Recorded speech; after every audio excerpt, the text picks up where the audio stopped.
On my wedding day, I arrived at the venue in a rideshare. Not because the bridal car had broken down. Not because there had been a scheduling mistake. And not because I had decided to make some dramatic, unconventional entrance. The bridal limousine was working perfectly. My fiancé had simply given my seat to another woman. At 7 that morning, the white limousine arranged by the Hawthorne Hotel pulled up in front of our apartment building. Its doors were decorated with white roses and pale silk ribbon. I had just gathered the skirt of my gown when Ethan stepped in front of me and put out an arm. "Claire, let Vanessa take this car." For a second, I thought I had misheard him. Ethan pointed toward a black sedan idling behind the limo, his tone casual, as though he were rearranging dinner reservations.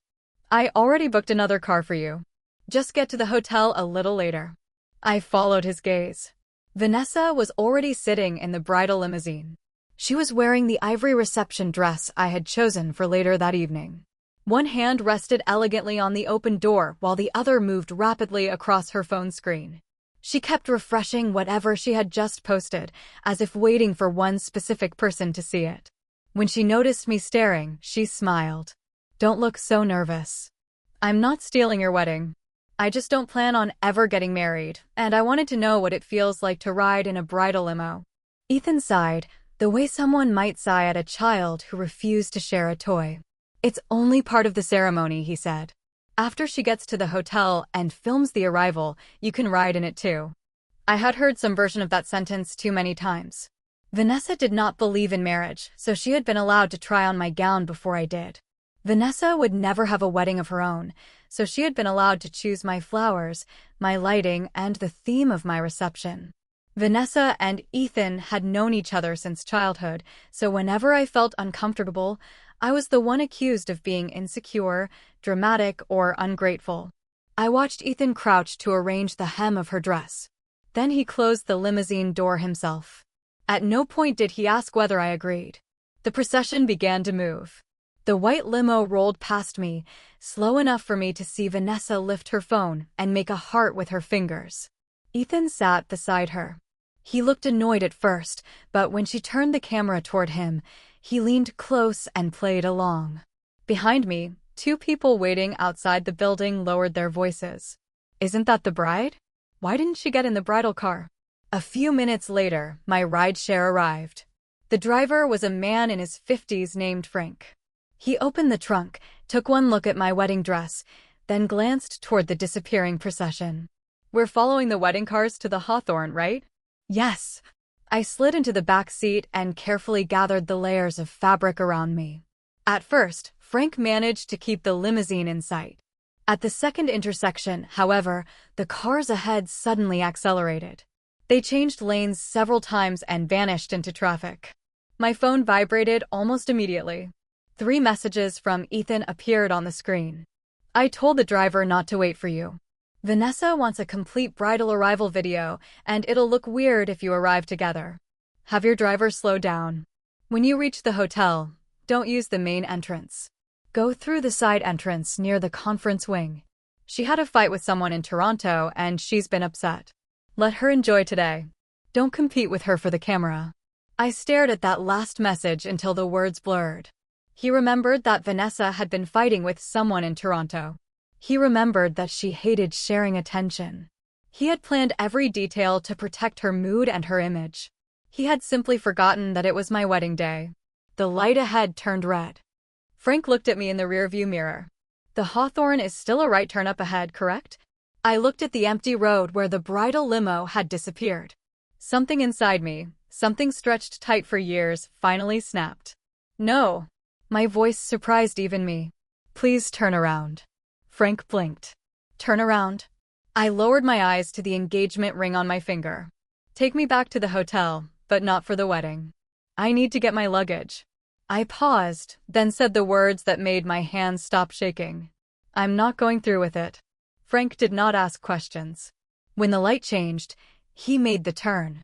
The moment we headed in the opposite direction, my phone exploded with notifications. They came from Ethan's private group chat with his childhood friends. Vanessa had added me months earlier, saying that we were all going to be family soon. From the day I joined, The group had been almost completely silent. That morning, it suddenly came alive. Vanessa uploaded more than a dozen photographs at once. Borrowing someone else's wedding for a day. Maybe a certain person will finally realize I can be perfectly happy without him. In the pictures, she leaned against Ethan in the seat that should have been mine. In the last one, she cupped his face in both hands while he smiled at her with an ease and tenderness I had not seen directed at me in months. During our engagement shoot, I had shown Ethan a similar pose. He had frowned and said, "It looks forced." "I hate staged pictures." The replies came quickly. "Finally, you two are walking down the aisle. I've thought you belonged together since high school." That was Mark, Ethan's closest childhood friend. "Claire was always the rebound he found after you left the country." That was Luke, Ethan's cousin. Then someone wrote something even worse. "If I'd known the woman who actually looked like the bride today was Vanessa, I wouldn't have invented an excuse to skip the wedding." Every one of those people had been polite to my face. Mark had once thanked me for helping Ethan recover after Vanessa moved away. He said I had brought his best friend back to life. When Luke lost a crucial set of bidding documents, I drove through a storm to deliver a copy to the office. My car skidded and hit a barrier on the way. I arrived with a swollen knee and blood on my stockings. Luke had held my hand and told me he would remember what I had done for the rest of his life. Apparently, what they remembered was not my kindness. They remembered only that, in their eyes, I would always rank below Vanessa. Ethan finally appeared in the conversation. He did not stop them. He did not defend me. He wrote only one sentence. "Don't talk about Claire today. Just tell Vanessa how beautiful she looks." My fingers had gone cold, but I typed anyway. "You smile in my face and insult me behind my back. Do none of you find that disgusting? And who exactly is the bride today?" The chat went silent for several seconds. Then Mark replied, "Damn. Wrong group." Ethan called me the next instant. When I answered, there was no apology and no explanation. "Go back into the group and apologize," he said. I almost laughed. To whom? The people calling me a replacement? Or the woman taking over my wedding? He let out a long, restrained sigh. "Claire, not everyone is required to like you. They've known Vanessa and me for more than 20 years. You came later. It's normal that some of them haven't accepted you. So that gives them permission to humiliate me on my wedding day? No one is trying to humiliate you. Then what would you call this?" "Vanessa is crying," he said, as if that answered everything. "She thinks it's her fault you saw those messages because she was the one who added you to the group. Just tell everyone you don't care. Then she can calm down and enjoy the ceremony." In that moment, I finally understood the rules of Ethan's world. Vanessa's tears were an emergency. My dignity was an emotion that could be dealt with later. "Ethan, we're done." I said it quietly, but I had never been more certain of anything. "The wedding is cancelled. I will not sign or consent to any paperwork that makes us legally married." He did not respond. A few seconds later, I heard the rustle of tissues and Vanessa's tearful voice somewhere near him. Ethan covered the phone and murmured, "Don't cry. Claire is just being sensitive. She isn't actually going to leave." He even remembered to warn her not to ruin her makeup because the hotel photographer still needed to film her arrival. Only after Vanessa had calmed down did he speak to me again. "Don't threaten to end a 10-year relationship on our wedding day. You'll regret saying things you don't mean." Then, with a faint, almost amused edge in his voice, he added, "We've been together for 10 years, Claire. Do you really think you can walk away?" I ended the call. Frank glanced at me in the mirror. "Has he always treated you like this?" I wanted to say no. Instead, memories rose one after another. During college, Boston had been hit by a blizzard so severe that emergency vehicles could not reach our campus. I had a fever of nearly 104 degrees. Ethan carried me for miles through the snow, wrapped his coat around me, and ended up hospitalized with frostbite. I had been barely conscious on his back when I whispered, "Don't leave me." He answered, "Never." Because he had once loved me like that, I kept believing every later betrayal was temporary confusion. 2 years before our wedding, I lost our baby. That day, I woke with severe pain and bleeding. I called Ethan over and over. When someone finally answered, Vanessa was at an amusement park with their friends. Her laughing voice came through the phone. We agreed no one was taking work calls or family calls today. Phones off. Then the call ended. My roommate, whom I had known for less than a month, found me unconscious and rushed me to the hospital. She signed the emergency forms because no one else was there. The doctor later told me that if I had arrived even half an hour earlier, the outcome might have been different. Ethan did not appear until late that night. My parents drove in from another state. My father ordered him out of the hospital and told me that if I chose to stay with a man who had abandoned me in an emergency, I should not come home again. That time, I did leave Ethan. For 18 months, he seemed to become another person. He cut off contact with Vanessa. He attended couples counseling. He stopped unnecessary social outings, accompanied me to medical appointments, and added me to the product decision committee at his company. One winter night, he stood outside my parents' house in the snow until hypothermia sent him to the emergency room. I believed he had changed. Then, 6 months before our wedding, Vanessa returned to Boston because her father was ill. At first, Ethan only helped her find an apartment and contact doctors. Then came the rides, the late-night calls, the weekend gatherings. Eventually, he began using the same familiar sentence again. "She's just my friend. Stop overthinking everything." I had mistaken 18 months without temptation for permanent change. Now I understood that some people do not transform. Sometimes the opportunity to repeat the damage simply disappears for a while. When I reached the Hawthorne, I did not go anywhere near the ballroom. I went straight to the bridal suite, removed my gown, washed off my makeup, and packed my identification, laptop, notebooks, and a few necessary clothes. My phone kept showing public videos posted by Vanessa. It was obvious she wanted one particular person to see them. Every post was public. Every caption mentioned people far away in Toronto. When she stepped out of the bridal limousine, she looked into the camera and said, "Some people miss their chance and regret it forever." Ethan had called it emotional venting after an argument with a friend. But why was my wedding the stage for her private drama? The wedding coordinator had been told that Vanessa would film a short mock entrance before the real ceremony. In the videos, however, she did not leave after walking down the aisle. She stopped in front of Ethan. The officiant assumed it was a planned rehearsal and made a few light comments about commitment. Vanessa laughed and asked Ethan to read the vows with her for the video. Then came decorative rings, the first dance, and a family toast. Ethan's mother even placed the Cole family's heirloom pearl necklace around Vanessa's neck. That necklace was supposed to be given to me before the ceremony. Except for legally completing the marriage, they performed nearly every meaningful part of the wedding. I paused the video on Vanessa wearing the pearls. My chest hurt so badly that my hands went numb. Then the next clip appeared. My wedding cake had been destroyed. I was a pastry chef. That cake was not merely another expensive wedding decoration. It was the most personal thing I had created for the day. I had spent 3 days in the hotel kitchen building 6 tiers of vanilla, lemon, and raspberry cake. The sugar flowers on the top tier had been shaped one by one from an old photograph of my mother's bridal bouquet. Vanessa was supposed to make one symbolic cut for her video. Instead, she smeared frosting across Mark's face. The others joined in immediately. Within a minute, the cake became a prop for their entertainment. Sugar flowers fell to the floor and were crushed under shoes. Cream covered the walls and the front of Vanessa's dress. Hotel staff eventually swept most of my work into garbage bags. I sent Ethan a screenshot. "Why did you let them destroy my cake?" His reply came almost at once. "It's a cake. I already told the hotel to order another one." Then he added, "A lot of the guests here came because Vanessa invited them for you. Your parents and relatives didn't even show up. She at least helped fill the room. Stop turning everything into a fight." My hand froze over the phone. He knew better than anyone why my parents were absent. At that exact moment, my cousin Lily sent me a video. She explained that my parents had refused to attend, but they had spent the entire day at my aunt's house waiting for news.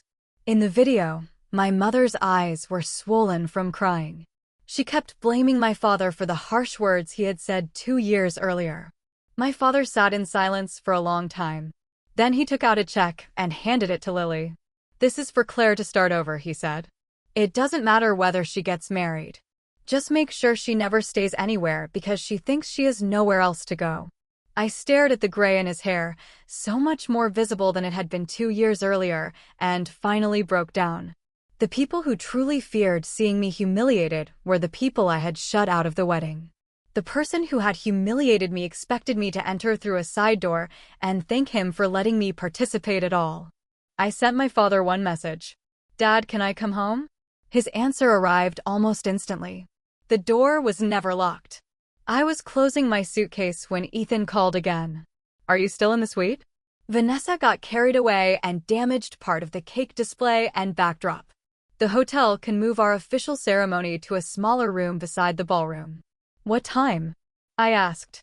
My calm voice clearly relieved him. 9. "I'm glad you've finally settled down." "All right." He paused.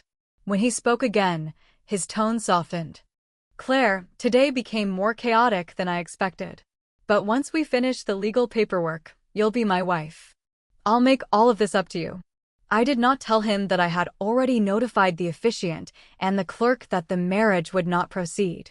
After the call ended, I removed my engagement ring. I placed it beside the unsigned documents on the bedside table. Then I took my suitcase and left the hotel. Frank was still downstairs. When he saw that I had changed out of the wedding dress, he asked no questions. He simply opened the trunk. I gave him my parents' address. The drive would take nearly 6 hours. For the first time that day, I felt that I was finally heading somewhere that belonged to me. I did not watch the wedding live stream during the drive. Everything that happened after I left was something I later reconstructed from the coordinator's written report, videos sent by my bridesmaid Rachel, and screenshots Noah gave to my attorney. Noah had been Ethan's college roommate. He was also the only person in the group chat who had not insulted me.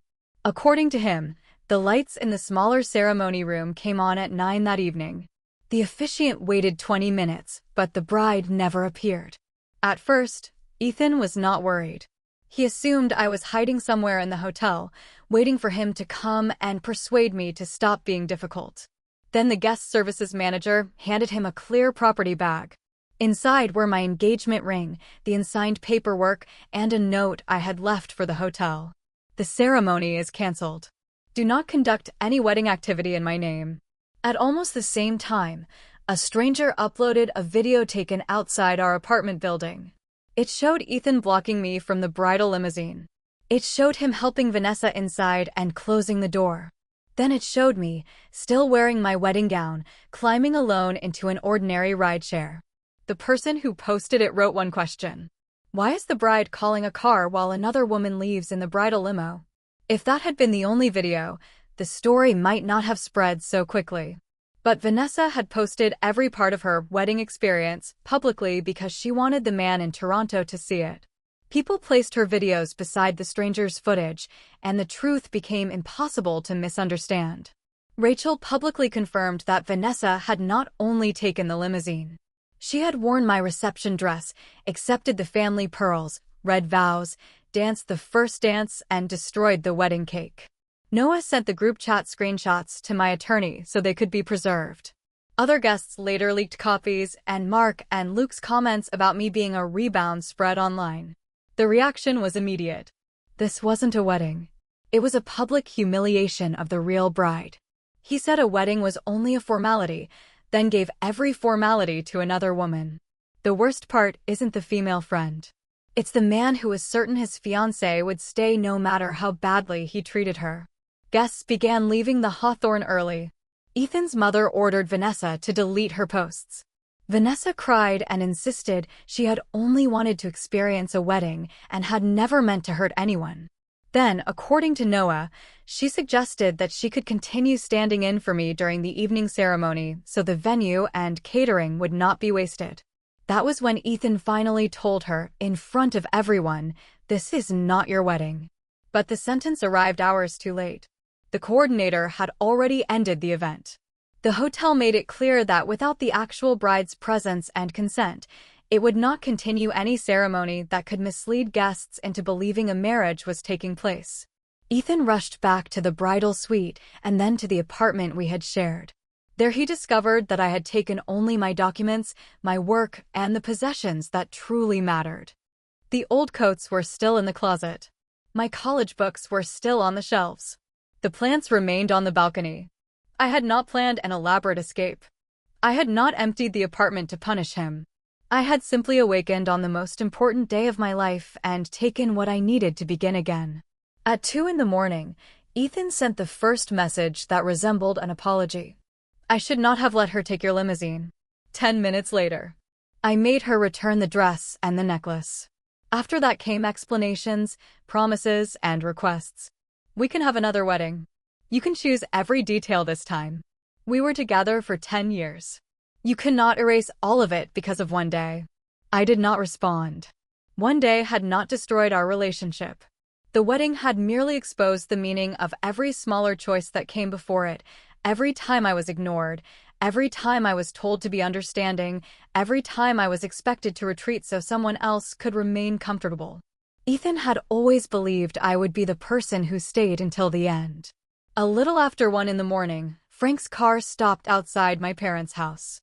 I remained in the back seat for several minutes, staring at the light in the living room window. 2 years earlier, after choosing to reconcile with Ethan, I had dragged a suitcase out of that same house. My father had said cruel things. I had answered with words just as cruel. For a long time, I believed that going back would mean admitting I had failed. Now I understood that admitting a mistake was not shameful. Continuing down the wrong road simply to avoid admitting it was how people wasted their lives. I had barely reached the front step when the door opened. My mother stood there in a robe and winter coat, her eyes red. She looked at me. Her lips trembled several times. In the end, she asked only, "Are you hungry?" I began to cry. "Mom, I didn't get married." She pulled me into her arms. My father stood in the living room with his back to us. He removed his glasses and rubbed his eyes before saying, "Your room is still there." Dinner on the table had been reheated 3 times. The check from the video was tucked beneath my plate. I tried to give it back, but my father shook his head. "It is not a wedding gift," he said. "It is so you never remain beside anyone because you're afraid you have nowhere to go." That night, I slept for 16 hours. When I woke, my phone showed more than 70 missed calls from Ethan and dozens of messages. They began with orders to return to the hotel, moved to demands that I explain where I was, and ended with promises to arrange another wedding. He still believed the problem was the venue, the size of the room, or the order of the ceremony. I sent his number to my attorney and asked that all further communication go through her. Then I opened my laptop and began organizing 4 years of files connected to Cole Restaurant Group. When Ethan opened his first restaurant, he had a business plan, a modest amount of capital, and enormous confidence. I sold the commercial rights to a competition piece to fund the first round of product development. I declined a place at a pastry program in Paris so I could stay in Boston and train his kitchen team. I created holiday gift boxes, banquet menus, and 6 signature desserts that became permanent bestsellers. In public, Ethan was the founder and creative force behind the company. My name existed mostly in one internal agreement. That agreement allowed Cole Restaurant Group to use 18 proprietary formulas, production methods, menu descriptions, and brand stories while I served as product consultant. It had to be renewed annually. The next renewal date was the end of the month following our wedding. The company was also negotiating a new round of expansion financing. One of the investors' conditions was that I remain head of product development and personally guarantee part of the new credit line. The final documents had reached my inbox a week before the wedding. I had planned to sign them after the honeymoon. Instead, I gave my attorney 3 instructions. The product and brand license would not be renewed. The company would receive the 30-day transition period required by the contract. I would not provide a personal guarantee for any new loan or line of credit. And the company would pay the consulting fees and development royalties that Ethan had repeatedly postponed by saying we would settle everything after the wedding. I did not cancel loans that were already in effect. I did not demand that every restaurant close the next morning. I merely stopped giving my name, my credit, and my work to a man who no longer had any claim on my future. My attorney asked whether I wanted to pursue damages for emotional distress. No, I said. First, separate what belongs to me from what belongs to him. I don't need anything else. That afternoon, Rachel contacted me. She said she had remained silent for too long at the wedding and was ashamed of it. She sent my attorney the original files showing Vanessa cutting the cake, accepting the pearls, and asking to continue the ceremony in my place. Noah formally left Ethan's private group chat. He told me that not everyone in the group had agreed with Mark and Luke. Most simply had not wanted to risk offending Ethan or Vanessa on my behalf. That did not comfort me. Silence might not have shoved me out of the limousine, but it had helped make the humiliation seem acceptable. The following day, Cole Restaurant Group received the legal notice. Ethan arrived at my parents' house not long afterward. He was still wearing the suit from the wedding, though the shirt beneath it was badly wrinkled. My father opened the door only a few inches. "I need to speak to Claire," Ethan said. "Our relationship is one thing, but the company has employees. If she refuses to renew the license without warning, the financing will be frozen." I was standing halfway down the stairs. The moment I heard those words, the last trace of doubt inside me disappeared. Even then, the company came first. My father's voice turned cold. When the company was making money, why didn't she receive equity or public credit? Now that financing is at risk, suddenly you remember those products belong to her. Ethan was silent for a moment. "I'm not blaming her. I'm asking her not to make a business decision while she's emotional." I walked to the door. "Making me enter my own wedding through a side entrance was your calm decision," I said. "Letting Vanessa wear the family necklace was your rational decision. Demanding that I apologize to people who insulted me was also your decision. So why is reclaiming my own work proof that I'm emotional?" His face lost its color. "Claire, I know I was wrong. You regret that when I left, the financing might leave too." "That isn't true." "Then answer one question. If the stranger's video had never gone online, if the investors had never heard about the wedding, and if I had returned to marry you in that little conference room, would you have believed you had done anything wrong?" He did not answer. He did not need to. I pushed a box through the doorway. It contained his belongings from my car, the apartment key, and the last few items that connected our daily lives. 10 years were not destroyed in one day, I told him. They simply ended on the day I finally understood them. My father closed the door. Ethan remained outside for a long time. Rain began after dark, but he did not leave. My mother asked whether we should let him inside. I shook my head. In the past, seeing him suffer would have made me forgive him, I said. Now I understand that using your own pain to force someone else to return is still a form of control. The wedding videos damaged Cole Restaurant Group's public image. Ethan's crisis management team advised him and Vanessa to issue a joint apology. They wanted both of them to admit that they had crossed boundaries and to clarify that I had been the intended bride. Vanessa refused. I learned about the argument later from Ethan himself and from a voice recording Noah preserved. "The limousine was your idea," Vanessa said. "You read the vows with me. Your mother put the necklace around my neck. Why is everyone acting as if I did all of this alone?" Ethan told her that she needed, at minimum, to acknowledge that the wedding had not belonged to her. She laughed. "You don't actually think I wanted to marry you, do you?" According to Noah, Ethan stared at her without speaking. "People online keep saying we should be together," Vanessa continued. "But I was trying to get Alex's attention. After our fight, he ignored me for 2 weeks. I needed to know whether he still cared." Alex was the person in Toronto she had mentioned in every post. All day, Vanessa had checked her phone and uploaded increasingly intimate footage. It was not because the ceremony with Ethan meant something to her. Ethan had been a prop in a performance designed to provoke another man. "So you wore Claire's dress, took her limousine, and destroyed her wedding to make someone else jealous?" Ethan asked. Vanessa apparently found the question ridiculous. "No one forced you to agree," she said. "You were the one who left the actual bride on the sidewalk. Now she's gone, and instead of facing what you did, you want to blame me." It was a cruel thing to say. It was also true. Vanessa had enjoyed Ethan's limitless devotion without ever promising to take responsibility for it.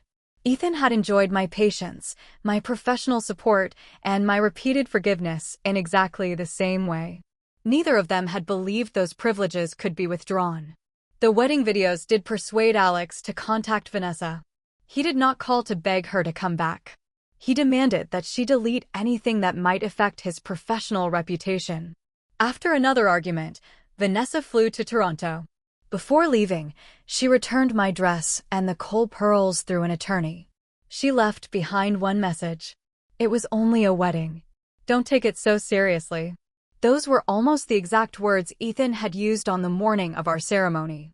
Months later, I heard through mutual acquaintances that Vanessa and Alex had reconciled. Her claim that she did not believe in marriage had never meant she would refuse marriage forever. It had only meant she had never imagined marrying Ethan. The news did not give me the satisfaction people expected. Vanessa's feelings for Ethan had never been the reason I left. Even if she had truly loved him, she could not have made the choices he made that day. The person who betrayed me was not simply a woman who stepped into our relationship. It was the man who once promised never to leave me behind, yet repeatedly moved me to the end of the line whenever I needed him most. Cole Restaurant Group did not collapse the day after I sent the notice.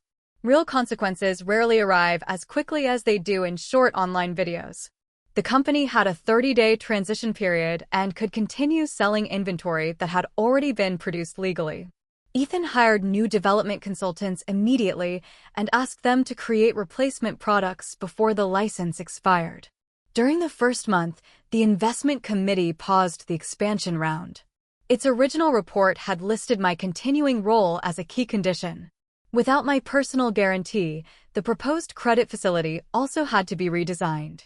During the second month, the 6 signature desserts disappeared from the menus one by one. The new development team changed ingredients and ratios in an attempt to create versions that were different enough. The results were inconsistent. Longtime customers began asking why every classic product tasted different. In the third month, Ethan allowed the team to use notes for recipes I had never licensed. The notes had been stored in an old file box in our apartment, but they were part of my personal research archive. My attorney discovered the use and sought a protective order. We submitted original digital files, timestamps, notarized records, and internal emails. The dispute never reached a full trial. During mediation, Cole Restaurant Group admitted that unlicensed trade secrets had been used and agreed to pay compensation.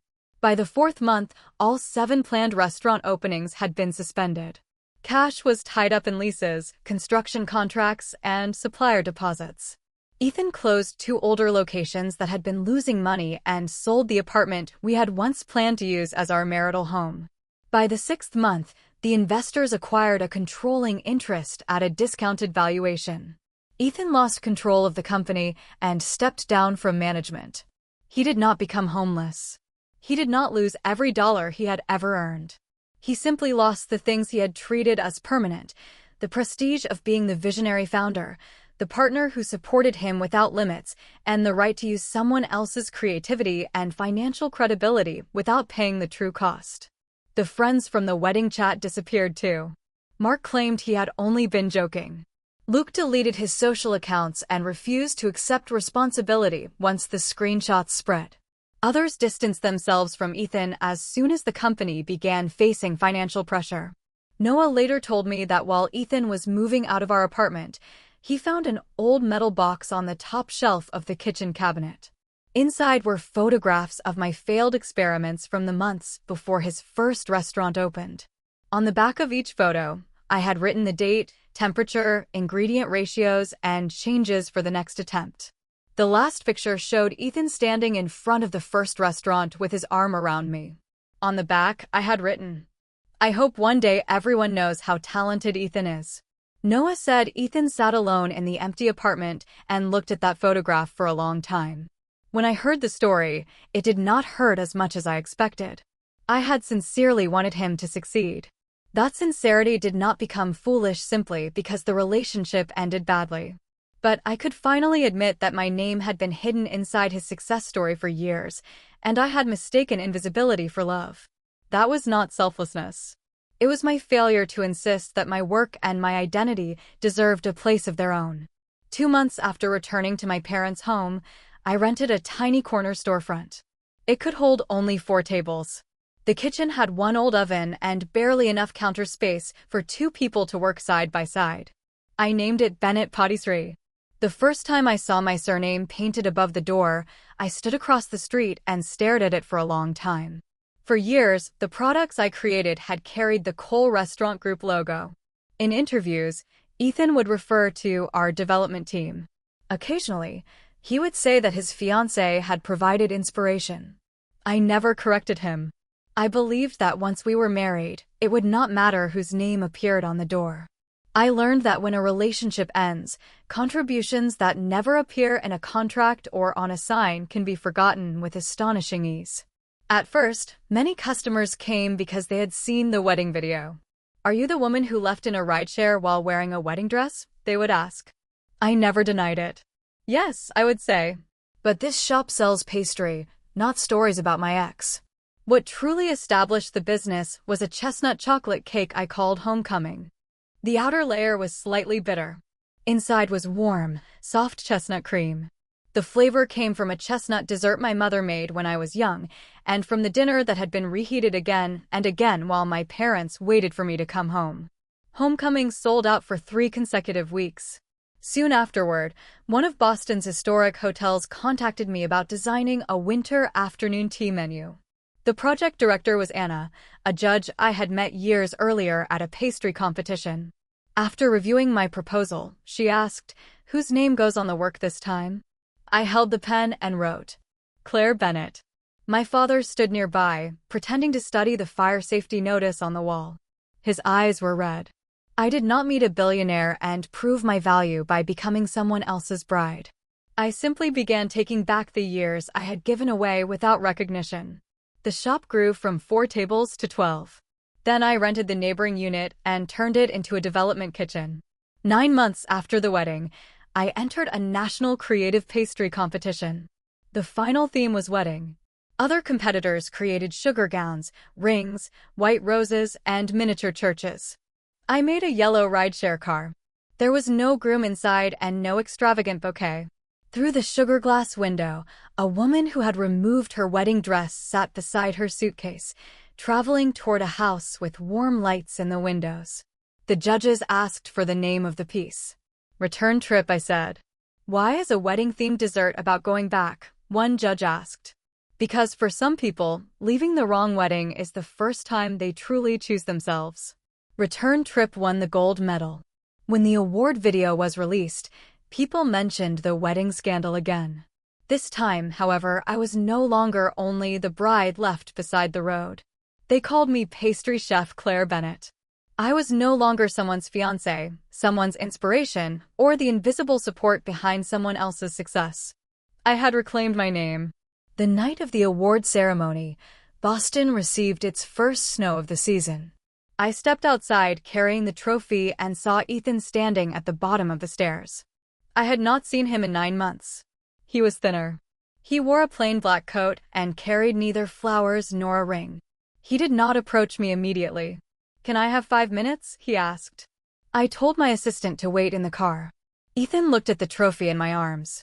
"Congratulations." "Thank you. I saw your piece." "Was that the car from the wedding day?" "Yes." He lowered his eyes. "The investors control the company now. I've left management. The settlement and the development payments we owed you have been paid," my attorney told me. He took an old notebook from his bag. It was the first book I had used to record pastry experiments. I had searched for it when I left the apartment and assumed it was gone. "This belongs to you," he said. I accepted it. The cover was worn, but the pages inside had been carefully protected. Ethan was silent for a long time. "After everything happened, I went back to the hospital where you were treated after the miscarriage," he said. My fingers tightened around the notebook. "I obtained the records I was permitted to see as your former emergency contact, and I reviewed the copies of the medical documents you had kept. When you first called me, there was still a possibility that early treatment could change the outcome. Less than 40 minutes after the final call ended, you were taken into surgery." His voice became quieter with every sentence. For years, I told myself it had been an unpredictable tragedy.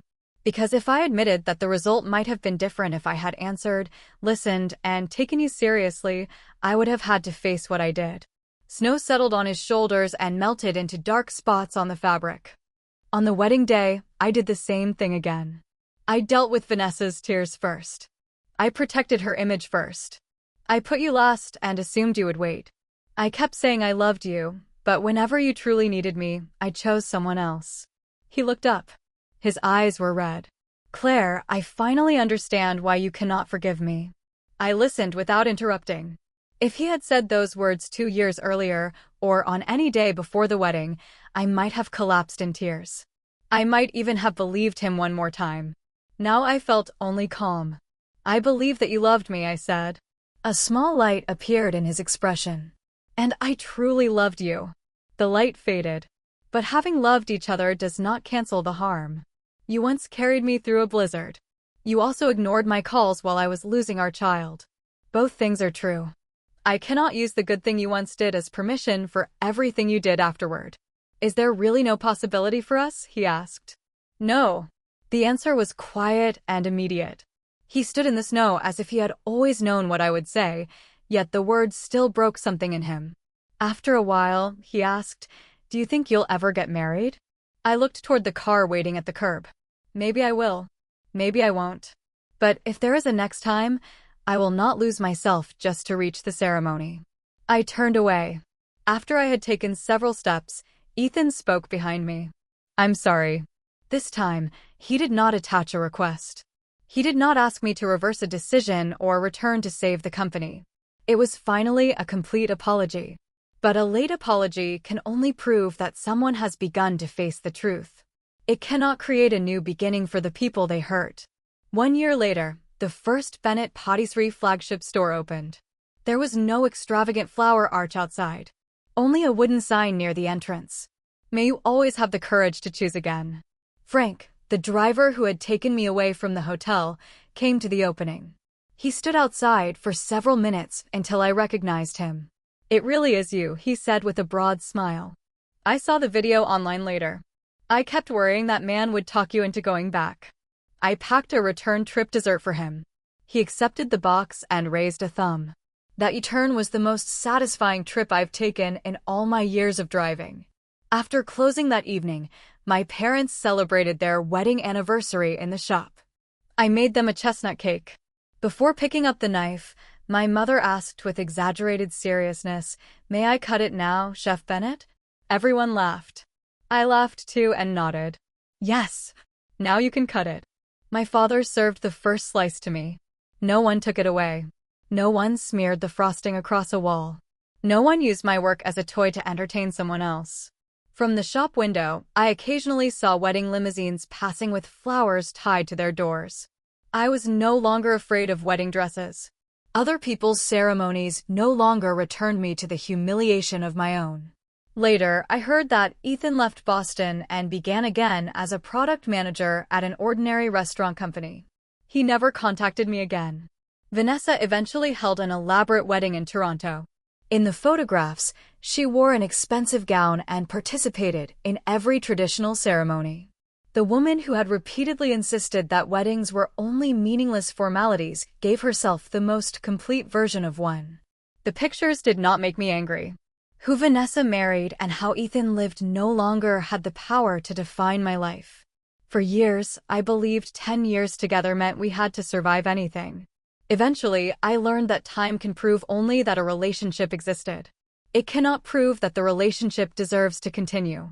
On my wedding day, everyone who saw me get into that rideshare thought I was the bride who had been abandoned. They were wrong. That was the first day I stopped chasing Ethan's limousine.